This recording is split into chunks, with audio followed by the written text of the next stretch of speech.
Welcome back, all you kings, queens, and in-betweens, to another video here on the channel. We are asking the age-old question that we ask all the time: should you watch? And we are asking that question about another anime from the winter 2024 anime season, and that is Doctor Elise, the Royal Lady with the Lamp. A title that really only means something for 60% of the title to us currently, at least with the show. We know about doctor stuff, we know about royal stuff, we know she's a lady, and we know her name is Elise, but she ain't got no lamp. I don't know what that lamp is, but I'm sure we'll get there eventually. Elaine, give us a little rundown on the show. So, premise of the story is that Lady Elise was a very bad empress in her past life. We don't know why, but she wasn't a very good person. So, when she's reborn into what we assume is our world, she decides that she's going to atone for her sins and become a doctor to save as many people as possible. And she's like the bestest doctor ever, and receives a summons, it would seem, to go save some patient off in another country. I think it was Germany. And on her way there, she dies in a plane crash and is reborn back into her original world as Lady Elise. And she's about to become engaged to the prince. And she's like, "So Kingy boy, I don't want that anymore. Instead, I want to become a doctor." And he's like, "Say what now? Let's make a wager." And the wager is if she can pass her exam to become a doctor and prove that her life would be more worthwhile as a doctor than as an empress to her people, she could be a doctor. But if she can't pass that test and she can't prove that, then she gotta get married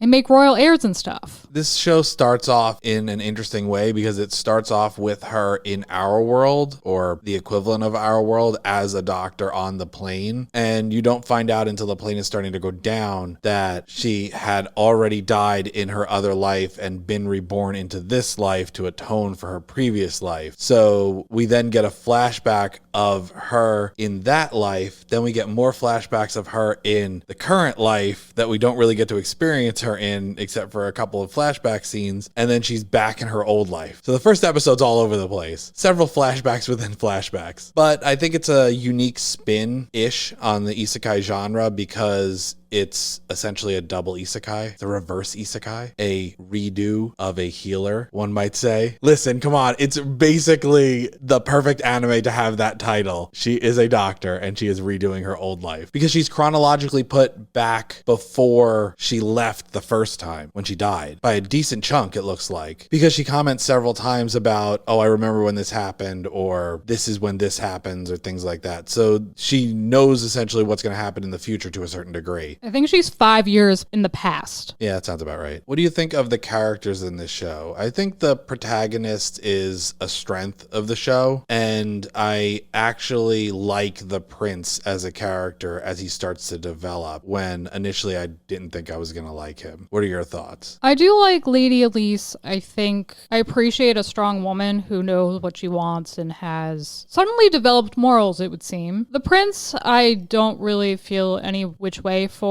I will say the one thing that does bother me about the prince and a lot of the other side characters in the show, specifically the males, is they all have very similar appearances, specifically the brothers and his younger brother, the prince's younger brother. And it's very hard initially to tell them apart. They're just a bunch of dude bros being guys. Guys who are being dude bros all look the same. That's racist. I mean, if anything, it would be sexist. Whatever. Regardless of that, I do see what you're saying. There was a couple of times where we kind of got characters mixed up because we didn't see a character for a couple of episodes, and then a character that looked like them popped up, and we were like, wait, is that character or is that character? But I don't think it's that big of a deal because a lot of shows are like that. Yeah, no effort is put into the design of the males. A lot of effort put into the design of the females. They look very nice. At least the main female, typically. Or the main female and their rival, or handful of rivals if they have them. Because the only other female characters that she really interacts with are the maids or nurses in the medical school. And then there's Lady Child and her mother. Yeah, so Lady Child is another one that has a kind of unique look to her because she's like the rival or whatever. But overall, I think that this character scratches the Dr. House itch that I started getting during Apothecary Diaries last season, continuing into this season. Seeing her solve medical problems is kind of interesting, and putting together puzzle pieces based on symptoms. The medical equipment and knowledge knowledge that this world has is kind of inconsistent because they have like stainless steel tools and IV drips and some medical equipment, but they don't have machinery, and they know some medical terms, but they don't know other medical terms. Like diabetes is a thing that they just came up with, and it's not called diabetes, but then she says other medical jargon later on, and they understand the medical jargon from our world. So that's a little inconsistent, but that's kind of a nitpick. So, what do you think? Should people watch this? Yeah, I think people should watch this. It's an enjoyable enough experience. I would agree. I think it's a good experience, but I will say that it is a little slow. So if you're not into things that are slower in nature, it probably isn't for you. And then the other thing, although it's not really bad, they're not showing anything particularly graphic. And I mean, it's also animated. Well, some of the descriptions for the medical procedures she's doing are a little icky. So if you're squeamish, it might bother you a little bit. But other than that, I don't see why anyone would have a problem with this. I think it's a good show. I hope it speeds up a little for the sake of my sanity, because I don't like too much slow stuff, but it's doing good so far. I did find myself wanting to know what happens in the next episode, so that's usually a good indicator on what I feel about a show. I would agree. I didn't like the cliffhanger we were left on after episode 6. A little upset. Yeah, we're more than halfway through the season at this point, so we're giving you a decently educated recommendation at this point. We're both saying that you should watch this. Something that we always say that you should watch is this should you watch content here on the channel, especially when we're talking about the winter 2024 anime season. Comment down below and let us know what you're watching this season. Let us know if you've checked out this show and what you think of it. Who wins in a Dr. House off between Lady Elise and Mau Mau from Apothecary Diaries? I feel like Mau Mau would win because she would just poison Lady Elise, and she's immune to poison herself, so mostly at least. Subscribe to the channel so you don't miss any of this content going forward, and ring that bell so you know what's up. We'll catch you in the next one. Bye, guys.